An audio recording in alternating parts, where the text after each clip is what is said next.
го прочитавте ли извештајот, бидејќи премиерот Савајле рече дека не го прочитал? Вие го видовте извештајот? Да, тоа што беше објавено во медиумите, го прочитав и очигледно станува збор за несреќен, трагичен случај за кој што сите жалиме и изразуваме повторно сочувство на сите семејства, но очигледно и истрагата го потврди тоа што се сомневавме дека всушност се работи за еден трагичен настан во кој што за жал загина многу наши сограѓани.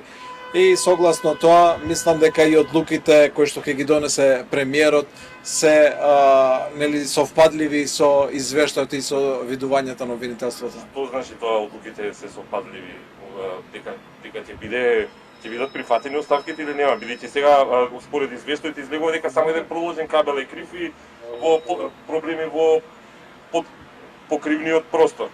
Па сега оставките на двајцата директори се неотповикливи, нема што да се прифаќа. Тука додека оставката на министерот и заменикот министер беа доставени до владата, но согласно извештајот и согласно сета таа истрага, очигледно е дека немаат никаква одговорност врз трагичниот случај кој што се случи таму, но секако дека одлуката останува на премиерот да ја донесе, ќе ја соопшти вечерва.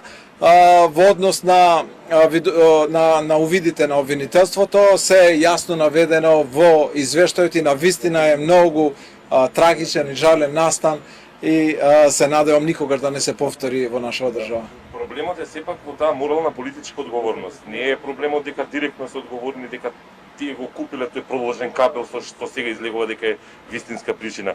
Меѓутоа за министерот, за заменик министерот следува определен вид на политичка, на морална одговорност поради трагедија која се случува во нивниот ресор. Никој не го обвинува дека тие се директни виновници за пожарот што избил, меѓутоа сепак имаат одговорност за пропустите што следувале таму.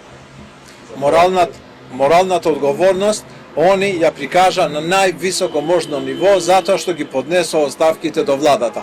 Но и граѓаните и вие треба да имате на ум дека ние сме сред пандемија на нели со високи бројки секојдневно, сме сред изборен процес каде што не можеме ниту да избираме, ниту да именуваме нови луѓе, ниту да започнеме со било таков процес и не можеме да сносиме одговорност да обезглавиме цело Министерство за здравство и со министер и со заменик министер во сите овие тешки околности во кои што се наоѓаме. Сепак извештајот е многу јасен за целата наша јавност и нивната морална одговорност и веќе нели ја покажа со доставата на нивната оставка, но конечната одлука сепак би оставил да ја донесе премиерот, но за мене сметам дека времето е да се продолжи со одговорностите, да се менаџира ситуацијата, посебно пандемијата и за време на избори со сите овие митинзи, со сите овие собери и посебно со сите ограничувања кои што ги има избирачкиот законник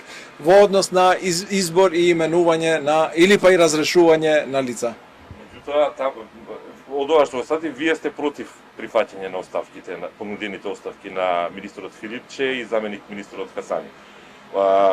Објаснувате зошто. Таму има друга работа која што открива дека се случувало во таа болница, не знаеме дали во други болници се случувале големи пропусти од типот на користење на продолжни кабели кои се гледа дека не биле соодветни, ако го прифатиме првичниот извештај, па се до други работи во врска со изградбата на модуларната болница во Тетово и најверојатно во другите, дека постои проблем и во подпокривниот простор.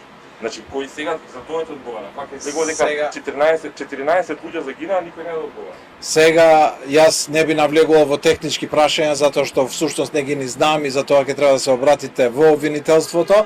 Во однос на директорите во болницата во Тетово, како што кажав, тие веќе доставија неотповиклива оставка, така да тие се ја превзема моралната одговорност на која што вие се повикувате, а за трагичниот настан на вистина жалам, затоа што се случило од краток спој и се надевам никогаш веќе никој од нас во цела оваа држава да помине низ таква една трагедија. Благодарам.